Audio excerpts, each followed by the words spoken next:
You ever thought that your dad became a father before he was ready to become a father? And him looking at you as like, man, he accomplished everything I couldn't accomplish. What can I tell this young man now? I'm not ready to become a father.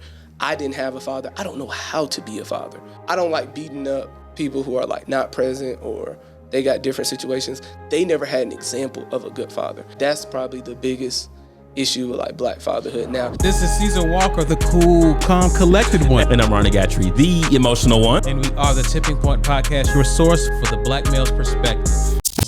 Tipping Point Podcast. And for the second straight week, we have a guest. Yes, we do. Is it third? No. We had a break between. We had a break John. in between. Okay, we had a break in between. So yes. it's for the second week, and our third guest in about 4 weeks.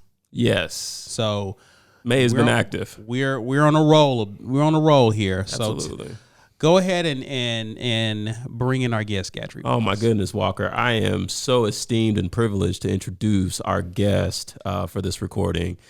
I met this man in Anniston, Alabama. I had an instant connection with him. We met to talk about some work-related stuff, and the conversation quickly grew into other things. So, anyway, I was about to go really deep there, but I'll keep it high level. This man is also a black male teacher, of which I have a lot of value and I hold very high. He's a father of two. He's a proud husband. And he just so happens to be a member of the only fraternity that I can think of. I give to you, Rashaad Harper.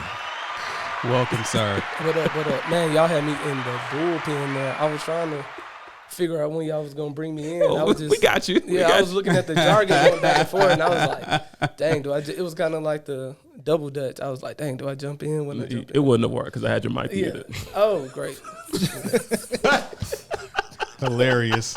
So, Shad, welcome. Give the people a brief synopsis of who you are, what you do, and all that good stuff. Man, I'm a man of many, many hats. It's like I'm trying to figure things out, but at the same time, at my core, I'm trying to be the best father I can be to my two daughters and the husband I can be to my wife.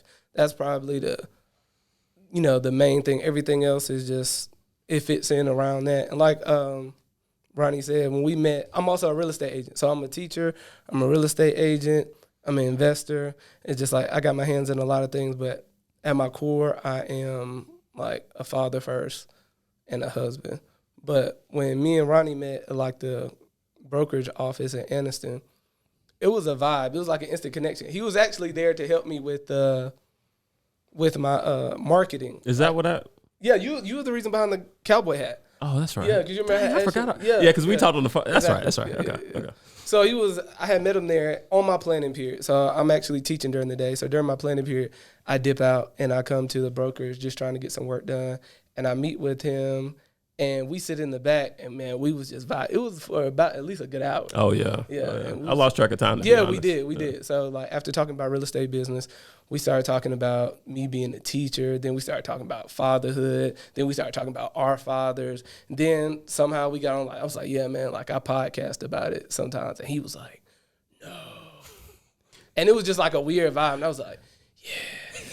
You know what I'm saying? He was like, I got a podcast too. And I was like, what? For real? So it was kind of like, it was a vibe for real. We really had to get out of there because people from the brokers were like coming to the back, just being nosy, like, yes. Yeah, like these two black men in the back talking about something. And they've been back there for a while.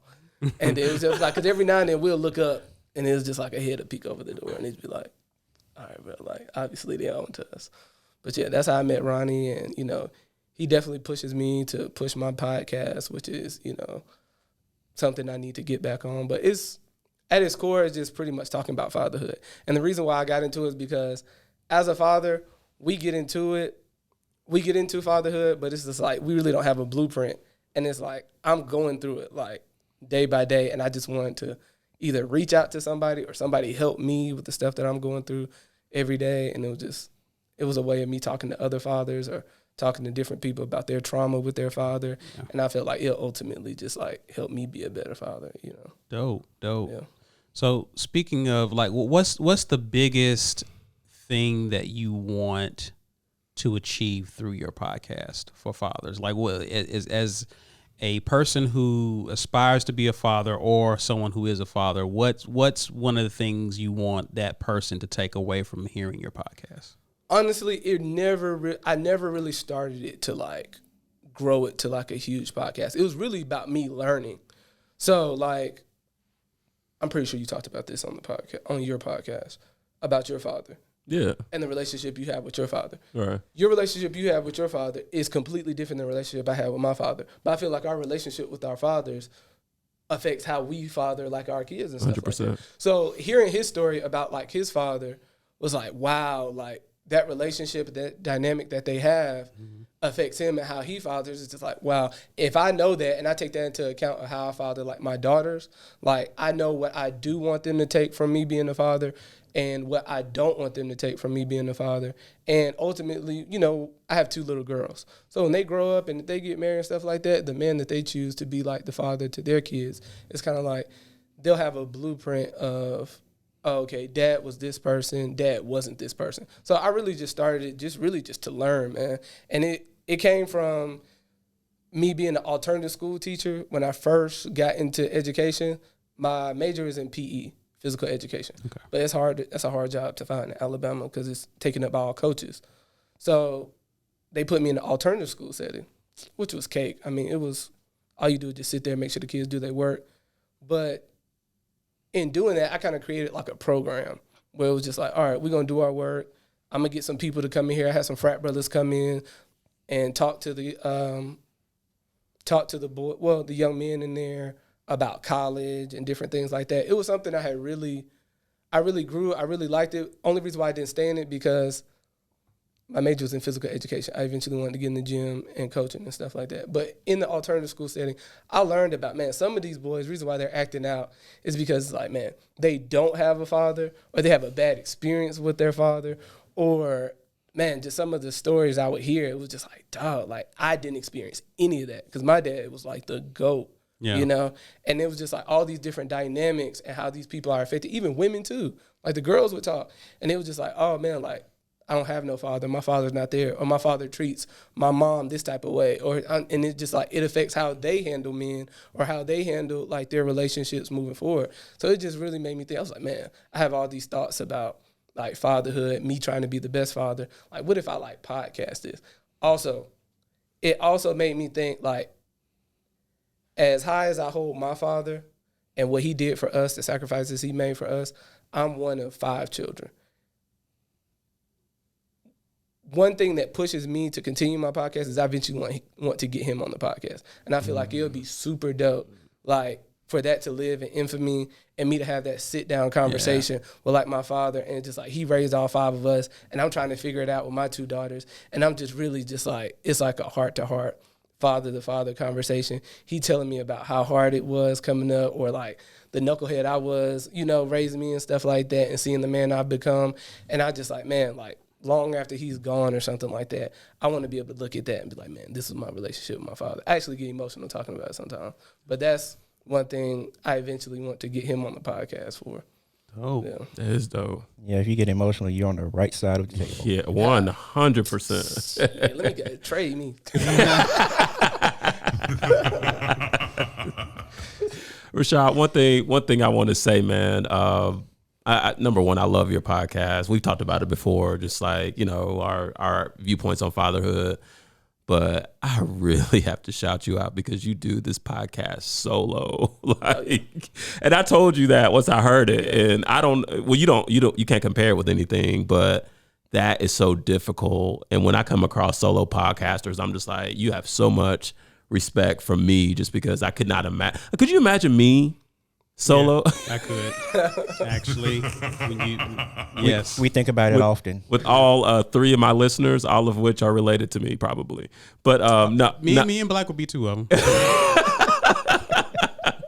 I still listen to your podcast. Thanks, Rashaad. I just, you know, it just makes me appreciate this more because I mean, at least we can have something, we can have a conversation, and that's something I have to have. But just wanted to shout you out for that, man, because I think that is so impressive. I mean, it's definitely not easy, but at the same time, is when I get on, and I remember us talking about this, I don't look at, like, how many views I got. It's really a form of therapy. Because, like, when things are going good, especially in a marriage and, you know, fatherhood or something like that, or something I experienced, it's really just me venting and putting it, you know, like on wax. So I'm just like, okay, like, my 2 daughters been on one today, and it's just like, you know, I'm pretty much ready to kick them out. Or my wife, me and her have been, like, bumping heads here lately, or, like, I'm in a situation where I literally don't know what to do. And, you know, I feel like other fathers could, like, relate to that. And it's just like, this is how I handled that situation with, like, my wife, or this is how I handled that situation like my 2 girls. Perfect example. I'm listening to a podcast, and I remember a guy says, like, I don't spank my daughters. And then he was like, why you don't spank your daughters or something like that? And he was just like, I don't want them to grow up thinking that it's okay for a man to hit them. So that, like, blew my mind. I was like, God dang, I be tearing my daughter's butt up. You know what I'm saying? Not really, but they get like 3 licks or whatever. You know, it's nothing abusive. Don't come after me or whatever. But that blew my mind. I was just like, dang, like, I don't want my daughters feeling that way either. And it's like, it really made me, like, dive into, like, a wormhole of, like, different ways to discipline your kids and stuff like that, ultimately trying to be a better father. Yeah. So it's just like, before I get to, now, do I still pop their butt? I do. But it's very seldom that I do that. Like, they get multiple chances. I sit down, talk to them, or I get down on their level. You know, that's a key right there, especially little ones. If you get down on their level, eye level, it's a lot more intimate conversation. So it's like, I'll get down on their level, tell them what I expect, tell them what they did wrong. And I want them to have that relationship with their father when they get older. Because, I mean, they're going to do what they want to do. But at the same time, they can come and talk to me. Or they know I'm going to talk to them when I feel like they're in the wrong, rather than being afraid of me and thinking I'm like, oh, okay, like, he going to, you know, pop my butt or, like, strike me in some type of way. So, like I said, learning different stuff like that. You know, like, I'm conflicted in this, like, should I pop my daughters? Should I not pop my daughters? And I feel like somebody out there is like, man, like, I got daughters too. I have a 2-part question. So what would you say was the biggest thing you've learned from your father that has helped shape you as a man today? Oh, man. It's so much I learned from my old man, but just pick one. Just pick that one. One thing is about him being just consistent, man. And it's just like, I didn't realize it until, like, I got older, and it's just like 5 kids, and my mom is just like, all by my mom. And it's just like, my mom, she's legally blind. So it's like, at a certain point, she couldn't work anymore. So it was all on him. And I feel like I had a great childhood with all my siblings. He didn't let us see the stuff that he was going through. Now, he worked at Delta for over 20 years. He'd get up, go to work at 3 o'clock in the morning. But when I tell you he get off work, he'll go to school, go to classes and stuff like that. But when I tell you, if I had a football practice or something like that, like, I could look up, he'd be, like, right there outside the gate or something like that. Or he'll be taking me home. And it's just like, I'm thinking, like, oh, this is just normal. This is just like my dad. But it's just like, now I'm on the other side of that. And I'm like, I'm getting off work. I'm showing houses, or I'm doing, and it's just like, okay, my daughter comes up to me and is like, oh, we finna go to the playground. And it's just like, man, I'm tired. Like, I'm tired for real. But it's just like, my dad never let me see that, like, he's tired. It's just like, I want y'all to have that experience of being a child, and it's up to me to be a father and be consistent and provide. So it's just like him getting up for 20 years, 3 o'clock in the morning, go to work, still manage to go back to school, still managed to treat my mom like a queen, still managed to provide for us, even though they went through their trials and stuff like that, never let us feel that. Like, I never felt like we were without or something. Even though, like, now being grown, I'll go back and talk to my parents and be like, yeah, them cleats that you wanted, we had to take that from the mortgage. You know what I'm saying? Or, like, them, or, you know, to pay your football dues or your basketball dues to be able to do what you wanted. Like, your dad wanted you to do that so much that he went ahead and pulled that from this bill so that you could do that. And it's like, I never knew that. So it's just like, man, just him being consistent. And I feel like us as males seeing that, like, seeing a man doing that, it's just like, oh, okay, I don't know any other way. That's how I'm supposed to be. You see what I'm saying? Yeah. So that would probably be the biggest, like, just being consistent, man. Being a father, second part question, being a father of 2 girls. Yeah. What do you want? What do you hope? Right? Because you never know what they catch from you. Right. What is the thing that you hope that they capture from you as you are being a parent to them and a husband to your wife? how I treat their mom. And I think that's one thing I took from my dad. And it's not common really, because I always saw my dad treat my mom a certain way, like never disrespected. And my dad has a temper, like always had a temper. But it was something about my mom that was just like the perfect fit that she could calm him down, or he would never cross that line with her and stuff like that. And I've seen him cross the line with other people. But like when it came to my mom, it's like he always had that like respect for my mom. So that's all I've seen growing up. And of course, like my sisters, you weren't about to put a hand on my sisters. We couldn't touch my sisters. So it's like he didn't play about that. Yeah. So me seeing that, I want my daughters to take from me is just like, oh man, like my dad always like loved on my mom. Like my dad always like supported my mom. Like my dad always like was there for like my mom and the way he treated my mom and stuff like that. So when they decide to make the decision of who they want to be with, they're kind of like, oh, okay, this is what I expected, no less than this. So that's the most that from seeing me. Rashaad, Yeah. what's missing in Black fatherhood right now, in your opinion? It's rough, man, because it's so many answers to that question and what I've seen, and it's just like I don't think there's any perfect fathers, and even the fathers that get beat up in the media about being deadbeat fathers or not present fathers. I'll tell you a story about being in alternative school. It was a young man, never said anything. I think I told you the story. Never said anything. He was very quiet. He was a senior. They put him in alternative school for whatever reason. So every day I'll give them a certain point in the day. Then they got to be quiet the whole day. They're just doing work the whole day. But at a certain point in the day, I'll put a topic on the board, and they'll get a chance to like turn around out their desk, like their cubicle, stand up, and voice their opinion on the topic and pretty much have a conversation, respecting everybody else's opinion and stuff like that. So I think we were talking about a situation with like fathers or something like that, and he never participated in this stuff, never participated in it. I think he was sulking about being in alternative school his senior year or whatever. But we got in this topic, and he turned around and he voiced his opinion, and I was just like, dang, like he gave me a perspective of like what this 17-year-old boy is going through that I never went through. And he was talking about he's lived with his grandma, his mom, his whole life, and his dad literally like stays like down the road. Like he was in the street or doing whatever, but it's like his dad was literally like down the road or whatever. And his dad would come to like his grandma's house or whatever. And now mind you, this young man was about to graduate. I think he was like the first to graduate in his family in a long time. So I always commended him on that. Like, do your work, you know what I'm saying? It sucks you in alternative school, but you did what you did. At least you about to graduate, you know? Mm-hmm. So he was pretty happy about being able to walk, being able to graduate. But I always saw that he felt the way that his father didn't feel, the same way that he felt. I don't think his father ever graduated. And he told me a story about, man, like I'll be over like my grandma's house and stuff like that. And yeah, I'm 17. You pretty much a grown man now. And his father would come in and he'll dap up everybody, say what's up to everybody, and wouldn't say anything to him. And this is his father. Mm. And he would always feel, and he carried that. He was just like, man, like what'd I do wrong? Like, what'd I do wrong? Like, I'm about to graduate and stuff like that. Yeah. And he started getting emotional about it. And I was just like, dang. So I tried to talk to him on the side. And I was like, you ever thought that your dad became a father before he was ready to become a father? And you looking at, and him looking at you as like, man, he accomplished everything I couldn't accomplish. What can I tell this young man now? You know what I'm saying? Like, I become a father. I'm not ready to become a father. I didn't have a father. I don't know how to be a father.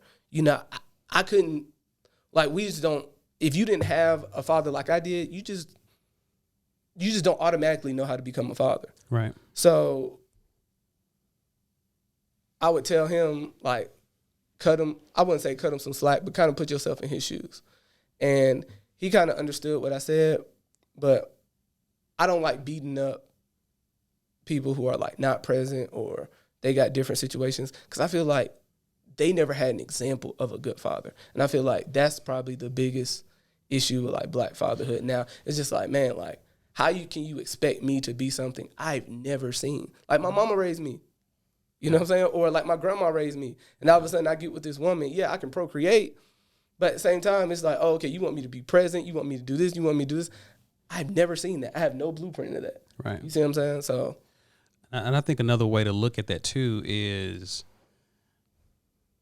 whenever that father looks at that son, that's a reminder right. Yeah. of something he failed at. Yeah.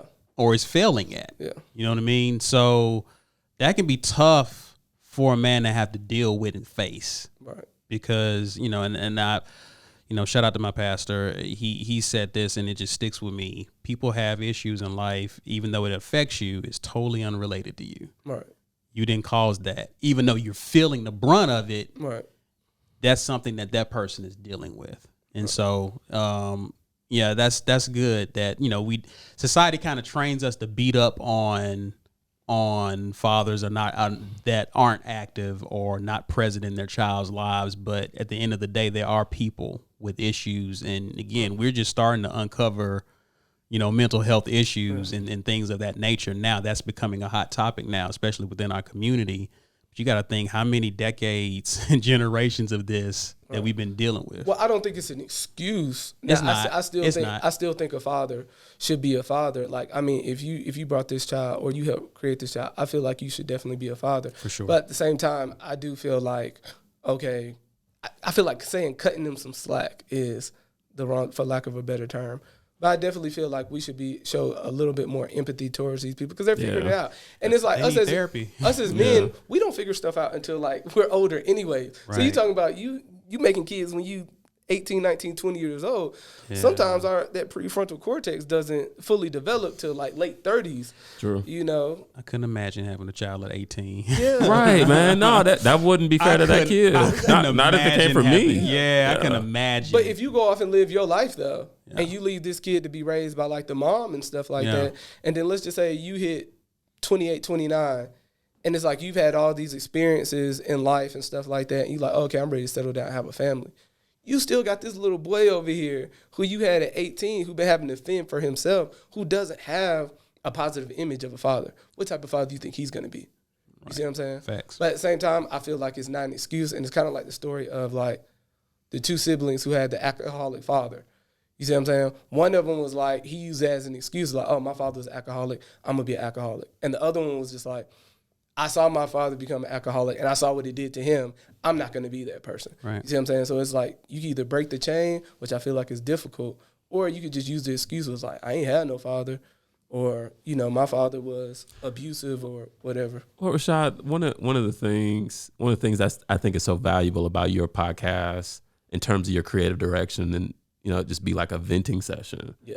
Dude, like, I know since I've been going to therapy, venting has been so transformational for me. Yes. But that's why I love what you're doing, just because if you do have a father in that situation who doesn't know how to do it, at least, you know, he could potentially get inspired by your podcast and just create his own space to vent. Right. You know, just to get some of that stuff out. Right. Because you know, as black men, we are right. We have that stigma of we hold everything in because we want to be strong. Or not feel alone in the situation. There you go. You know, because it's like if you get into it with your wife, and you listen like, man, these women crazy out here. Like, I know she crazy. She like emotional stuff. But you hear like on my podcast, it's like, man, I'm going through like the same thing. It's just like, oh, okay. Like, I'm not the only one going through this. Right. Because you may think like, man, what's wrong with me? Like, why am I the only one going through? Or like, am I missing something? But it's like, if you hear it from like another male or another black male, just like, oh man, like, you know, when a woman who just had a baby or something like that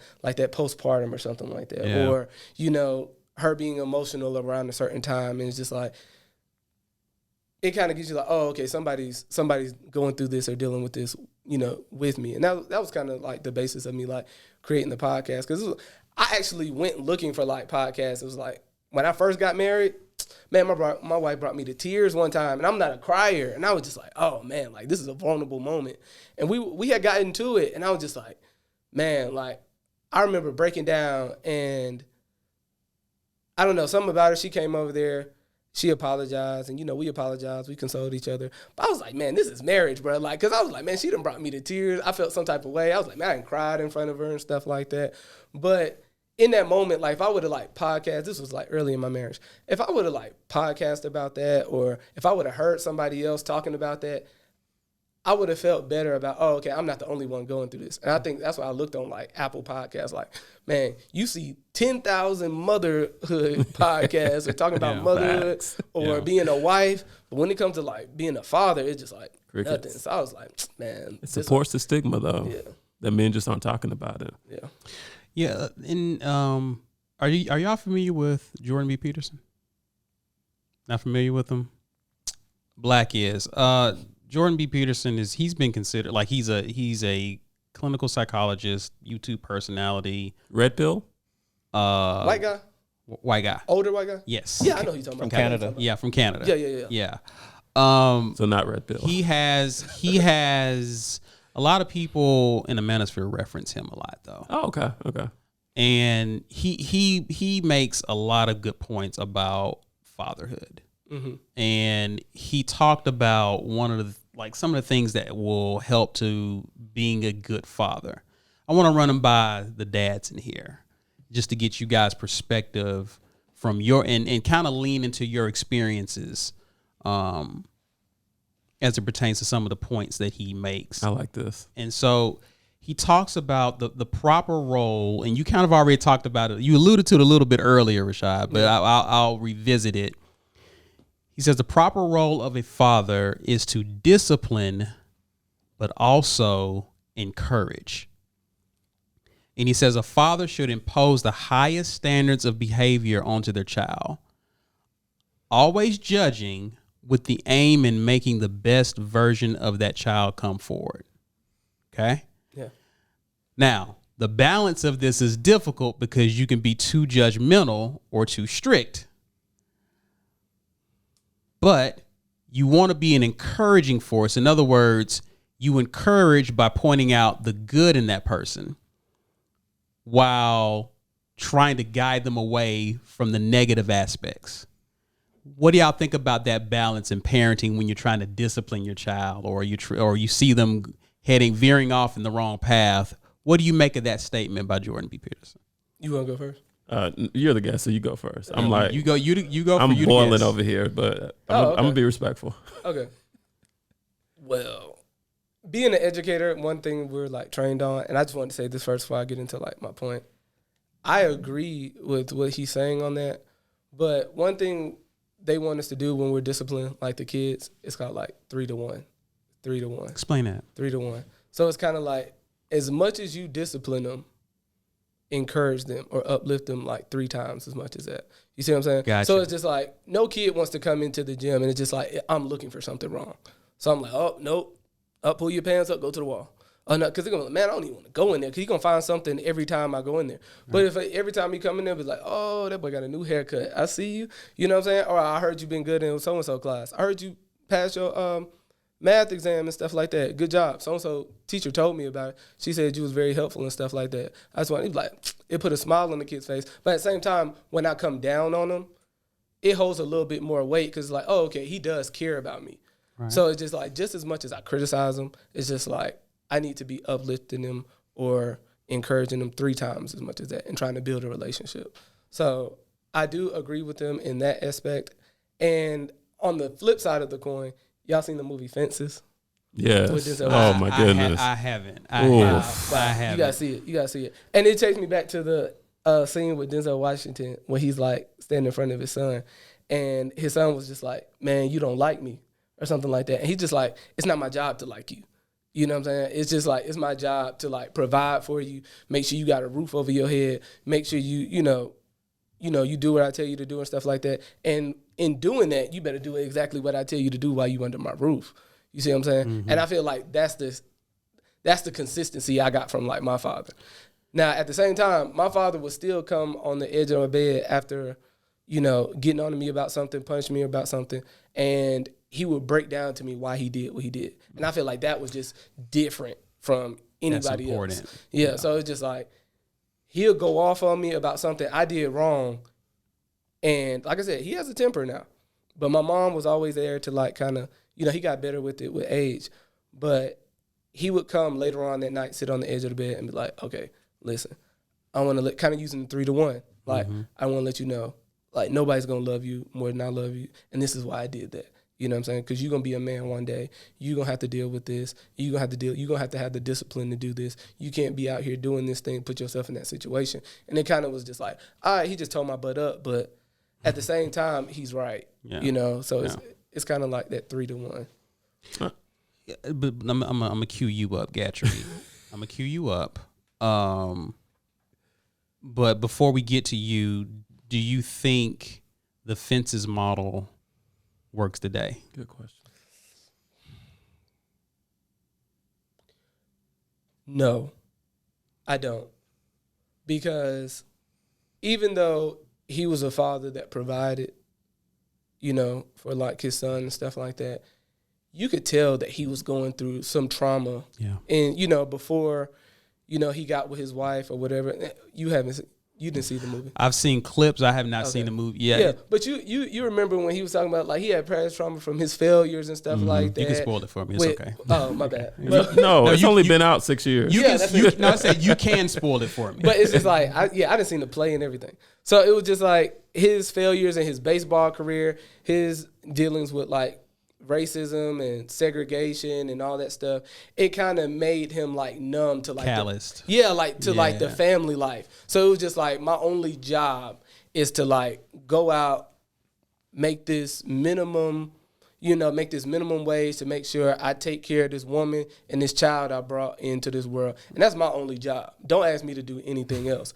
And I feel like we're just not in that time anymore. Right. You know, I feel like we can provide so much more, you know, than you know, what he was able to provide. But at the same time, I do understand, like, dealing with those, you know, in those times and stuff like that, that was the norm. Like, you didn't have a therapist to go to during and that it was time just too. like, you could argue, like, what women go through. Like, women want, and rightfully so, women want to be, they want to have all the rights and stuff that men have, and rightfully so. But back then, it was kind of like, all right, like, the man got to go out here and make a living, and it's just like, he got to deal with what the world throws at him, whether that's racism, segregation, and all that different stuff. And it's like, he comes home and it's their job to like, oh, okay, like, I'm going to hold this household down, make sure this man is whole and stuff like that. But at the same time, this day and age, a woman can get out there and do the same thing.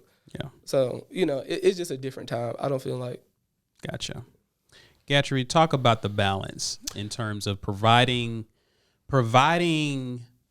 structure for your children, disciplining them when they veer off of where you feel they should be heading, but at the same time balancing that with encouragement. Yeah, well, I'll own it. I'll start off by owning it and say I suck at this.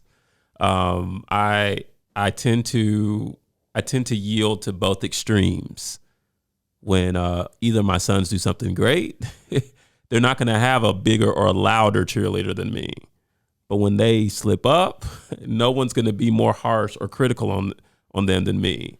And one thing I've been really trying to do better with is trying to work my way to the middle and, you know, not try to overreact as much, no matter which way they're leaning. I still celebrate the crap out of my boys when they do well, especially when it comes down to like manners, respect, and things like that. Like that's the core of what I teach my sons. Let me ask you this. Why do you think you go so hard when they do make a mistake? Because I don't think there's anything wrong with going hard when they do well. I think you should do that. It's just like Rashaad just expertly drew up with that story with his dad. Like, number one, you are going to be a black man in America. That means this world is going to look different for you. There are things that you just cannot get away with. There are things the world is not going to let you get away with. And I believe that education starts even at the ages of my sons now. And you can't really share too much with them at a young age because they're not going to grasp it. But then again, the foundation, the principles, I think there's value in setting that at that point. Now, when you get older, like Rashaad said in his story, then you share with them, look, you're going to be a man in this world one day, so you cannot do X, Y, and Z. And I know my life as a black man has been easy compared to a lot of my peers. And I've been blessed and encouraged to hear other stories, witness other situations. And so the father in me with my sons wants to protect them from all of that. Yeah. So now reality screams are not going to be perfect. I get that. Right. But there is a code, there is a standard, and we're gonna strive towards that standard. Anything less will be uncivilized. So something you said, Rashaad, that stood out to me. You said it was the 3-to-1 principle. Mm-hmm. I like that. When you talk about preparing them for this world, do you think taking that approach makes it easier to talk to your children about things like racism, things like the police, things like that, when you're building them up and talking about what kind of person that they are, and that they can, despite whatever challenges awaits them, they can go out in the world and thrive?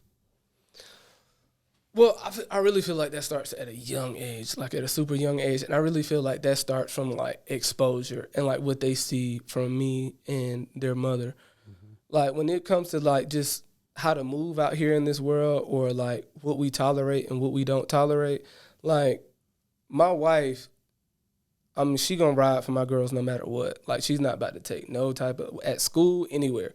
Like she's going to, if she feels like they've been disrespected or anything, like she's pulling up, you know, and I'm right there with her. You know, I'm a supporter or whatever, but she's just a little bit more gun-ho. I mean, mother hen. But at the same time, I feel like them watching that, I feel like we don't understand how much children see.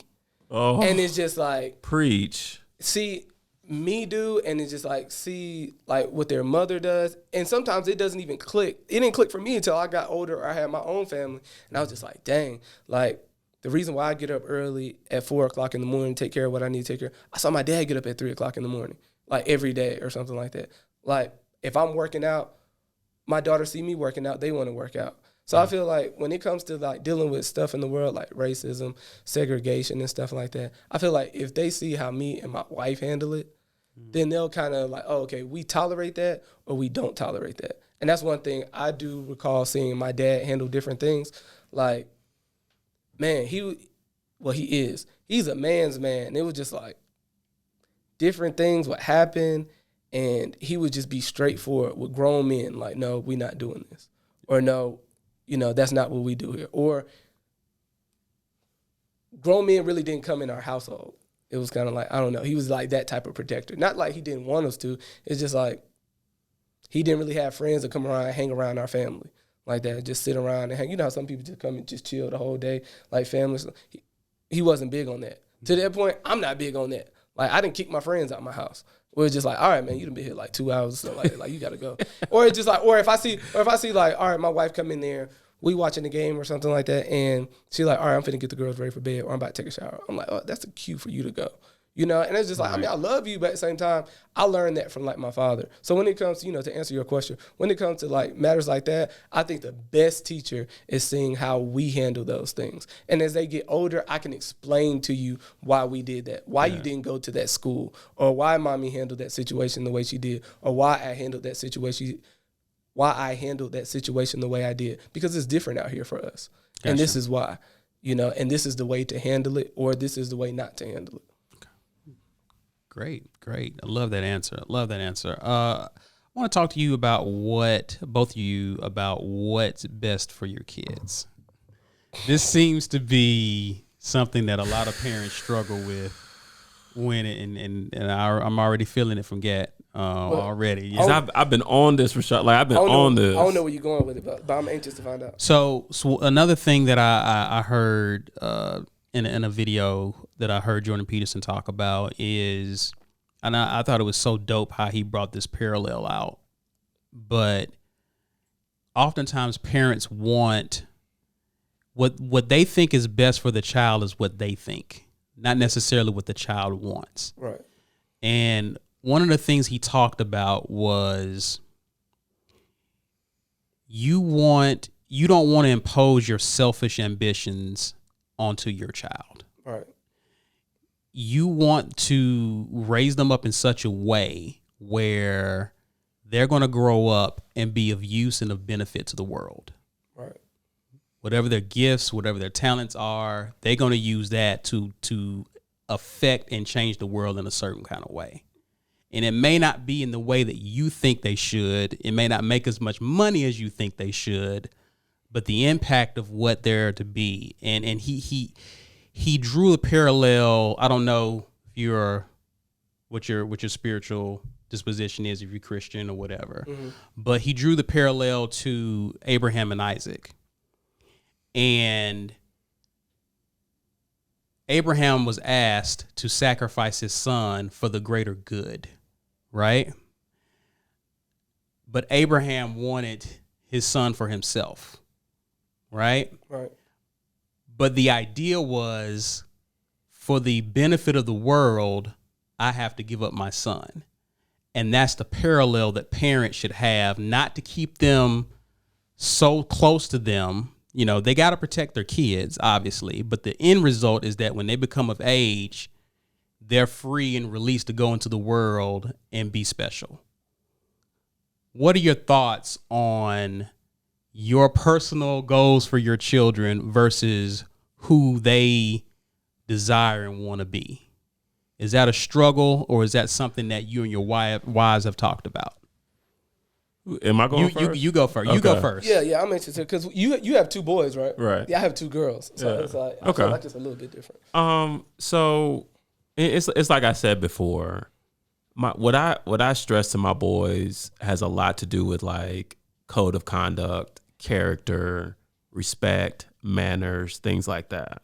I get that from my mom. My mom leaned in heavily on those principles, and so I handed those back down, or I'm handing those back down to my son, just because I've seen that when you do have the proper decorum, usually things tend to work in your favor a lot more times than they don't, and people notice that. So that is at the root of it. Now, outside of that, here lately, Rashaad, I've been on this like cultural awareness kick. You know what I mean? Like my boys are at a overly dominant white school, and I'm starting to be more aware of their influences, you know, like music they want to listen to, which, you know, I'm not saying there's anything wrong with it, but in terms of their cultural identity, what I want for my boys, I want them to know, number one, this is who you are. This is who your family is. This is how your family's structured, right? Be proud of that, even if you are the overwhelming minority in any situation. Right. And that's like, I mean, it's been like this past year, I've just been leaning extra heavy into that. And so to get back to your question, for me, some type of blend of that social respect and integrity mixed with cultural identity is at the root of what I want for my kids. Now, in terms of like professional, you know, what they do, I do not care anything about that. I mean that. I do not care one bit. Because I feel wholeheartedly that if you've got these other two things, these other two big things, you'll succeed in whatever else it is you want to do. Okay. Rashaad? I mean, I like what you said. I like what you said about them being like culturally aware. But like I said, I don't have two sons. But as just being a male and, you know, having the father that I have, I know the biggest thing for that is them looking at you. Like, you got to be their biggest superhero. Because it's just like, even though they go to a predominantly white school or whatever, how you handle, like, you know, your culture and how you carry yourself, they're going to tailor themselves. Yeah, it's a lot of influence at school, but I look like dad, though. You see what I'm saying? Yeah. So it's just like, I see myself like my dad, you know. So it starts at home. That would be my biggest thing. It would start at home. But for my girls, I mean, the biggest thing is I want them to work hard at whatever they want to do. And sometimes I have to talk to my wife about, like, my oldest daughter, little genius, got enough attitude for the both of us. But when she's coloring, she'll color outside the lines. And she'll just color. She's going on 4 years old. She'll just color. And my wife would be like, oh, okay, you got to stay in the lines. I was like, don't tell her to stay in the lines. If she don't want to stay in the lines. Like, you know, I feel like it's not time for us to intervene like that. If she don't want to color inside the lines, like, she don't want to color inside the lines. If she feels like that picture looks beautiful, then that picture looks beautiful. Yeah. We going to put it on the refrigerator. I'm not going to be like, oh, yeah, this one kind of came out the lines a little bit. I'm not going to put that on the fridge. So it's like, at a young age, I want them to know that being respectful, working hard, and I just want them to be like strong black women, because they have a lot of strong black women in my family, as far as like my two sisters, my wife, my grandmothers. It's just like they have a lot to like look up to, and I just kind of like want them professionally. I really don't care, but being respectful, working hard for what you want to do, and color outside the lines if you want to. It almost sounds. Building off that, it almost sounds like you're fostering her creativity as well. Yeah, that's what I get. You're not limiting her in that regard. So. Because I don't want her to ever feel like, oh, okay, like I'm doing this because Dad wanted me to do it, or like let's just say she does this beautiful picture that I think is beautiful, and she colors it in the lines, or she does it for me. And she's like, oh, okay, Daddy, look, I colored this picture inside the lines and stuff like that. Do you like it now? And I'm like, do you like it? You see what I'm saying? It's not about if I like it or not. Like, if you go get that picture and you color all outside the lines or whatever, like, we're all familiar with Frozen, right? Right, yeah. I didn't see that. Yeah, my wife thinks this is a huge win. She had a little Frozen coloring book. She had a whole little Frozen wave. And she colored all the little girls in there black, like little black girls and stuff like that. So my wife thought that was a huge win. She was like, we're doing our job if they're doing that. But at the same time, I'm not going to go and be like, Elsa's not black. You know what I'm saying? Like, Elsa's white or something like that. If you want to color Elsa black, if you want to color her green, go ahead and color her green. Like, if you feel like that's beautiful and you worked hard and did your best on it, I love it. I don't ever want her to come to me and be like, oh, okay, I did what you wanted me to do. Like, is it worthy of putting up on the refrigerator now? And then her living her life like, oh, okay, I went to school, I became a doctor and stuff like that because that's what you all wanted me to do. Right. Like, I want you all to know ever since like a young age, like, I'm going to support you whatever you do as long as you work hard and that's what you want to do. You make me think like I got to do a better job of verbalizing that to my boys. Like I believe it and I feel like I practice it, but I got to get on the level. Yeah. Get that eye contact. I'm telling you that works. With like little kids, it's like, because just think about it, somebody was talking to you or they was getting on to you and you were looking up at them the whole time. Right. I thought about a moment I had with my nephew because we're teaching him to play baseball and he got frustrated. Right. And I remember squatting down I'm telling you, and looking him in his eye and calming him down. Got back, threw a ball at him. He smacked the ball with a bat. Like he hit the ball like, and he felt. And I was like, oh, okay. I don't do enough of that. So as you're talking about that, I'm thinking of situations where I've done that, and you're right, it is very effective. Catch a knee sometime, get on eye level with them, and talk to them like they're a human being, and they be like, oh, okay, I see what you're saying. Rather than me being like this large figure, and if I'm upset, dealing whatever baggage I'm dealing with during the day, she comes in here and she knocks over a glass or something like that, and I'm just looking down on her and stuff like that. She might not be hearing anything I'm saying, but my disposition and demeanor is just like, I'm looking down on her. But if I get down on her level and I get on the knee and I'm just like, listen, you weren't supposed to be over there anyway. She hears what I'm saying. And that's what I ultimately want you to do. Right. Is hear what I'm saying and while I'm disciplining you about this situation. You before we transition, you talked about your children hearing you. Talk about instances where you have to hear your children. Oh my God! My daughter can talk the paint off a wall, so I hear her a lot. But my wife does a good job about this, expressing themselves, and because it's a fine line between like expressing yourself and being respectful. Absolutely, you know what I'm saying. Absolutely. So it's at the same time I want them to be able to talk to me, and they're at the age where my daughter she's 1 going on 2, and the other one's 3 going on 4. They communicate very well. But at the same time, if something happens at school, my wife getting down on their level, she knows that my daughter's like, I want to say love language, but her language is playing Barbie dolls. She loves when you play Barbie dolls with her. So my wife would get down on her level and she'll pick up the Barbie dolls and act like her friends at school. Be like, oh, okay, so what did y'all eat at school? Like, what did y'all do? And she'll just like open up. Oh, so-and-so said this to me. So-and-so said this to me. Or, I wasn't allowed to do this. Or I went to timeout because of this. And they just open up. A lot more when you get down on their level or you speak their language, what they like to do. So as far as like listening to them, I feel like it's very important to listen to them. I feel like it's very important to listen to them because you always want them to have that open line of communication with you. Yeah. I don't ever want them to be like, oh man, like, I can't talk to Dad about this or whatever. Right. Like, I want you to be like, we can have those tough conversations. And going back, I have that relationship with my parents. Like, if something happens or something like that, I just pull up like, man, I messed up. Like I messed up. Yeah. And they'll counsel me through it and stuff like that. And Like, I didn't put my foot in my mouth plenty of times, especially early in our marriage, after my first daughter being born and stuff like that. And it's just like, I've never done this before. I've never had a child before. I don't know what this woman is going through, but she's going through a lot. She just delivered a baby. So if I come in there and say something stupid and she throws, she throws something at my head or something like that, I'm calling my parents like, she threw something at my head. Yeah. I'm like, man, so-and-so, like, she tripped or something like that. Like, she doing this. But I can have that line of communication with them because they established that when I was young. And they'll usually tell me, they're mostly on her side. It's like, oh, okay. Well, have you ever thought she just delivered a baby like 2-3 days ago? Yeah. She's breastfeeding.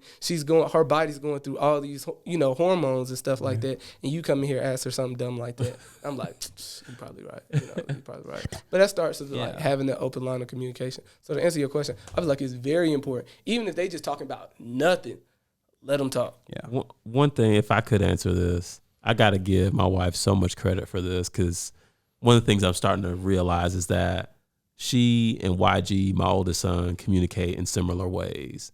And the biggest thing with them is less is more. And y'all know how I go. Y'all know, like, I want to give you detail after detail after detail, especially when I'm conveying something to my boys, both of them. And one of the things that I've seen improve our relationship, my oldest son and I, is if something happens, whether it be good or bad, I just go out and address it. And then I get out of there. I don't sit there to make sure he understood. I don't sit there to, drill it over and over again. And what I've noticed is, he gets it. Yeah. I just I gotta take a teaspoon of what I was gonna give him and then just trust that that's gonna be that. Conversely, my youngest son, he's more like me. Mm-hmm. He's there for the details. Yeah. He wants to know more. And right. Yeah. So when it comes to him, even him being 4 years old, I'm going to lean in and I'm going to go with natural Ronnie communication. Right. It's been effective. So to me, that's a kind of example of knowing when to listen as well. Have they questioned your decision making in terms of how to discipline? You know what I mean? And when I say listen, not so much the disrespect, because I think previous generations have interpreted that as you don't talk back, you don't quit, you do as I say, But if a child asks, well, Dad, why do I have to do that? Oh, my 4-year-old.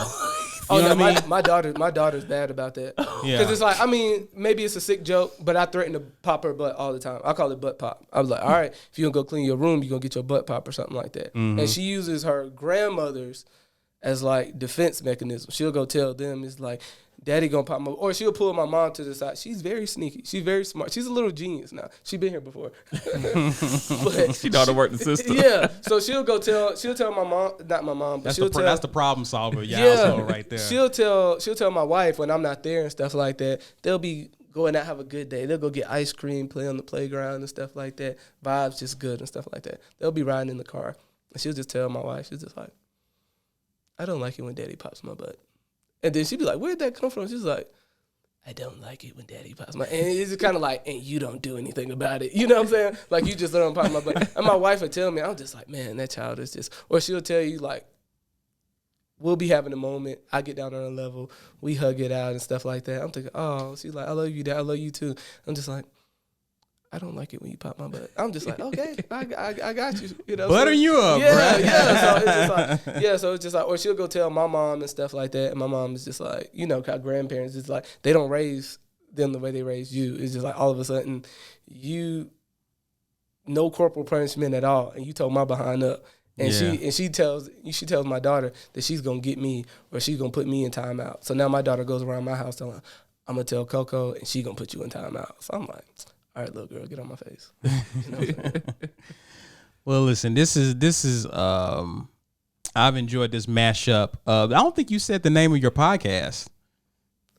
You said you had a podcast, but I don't think you said the name. Did y'all hear it? I don't think I did either. Okay. No, he didn't. Give us the name of it. Daddy's Thinking Out Loud. Daddy's Thinking Out Loud. So I love I love this mashup of two podcasts. We have to call this Men Thinking Out Loud. Okay. For this episode. That's what I'm thinking. So, noted. Okay.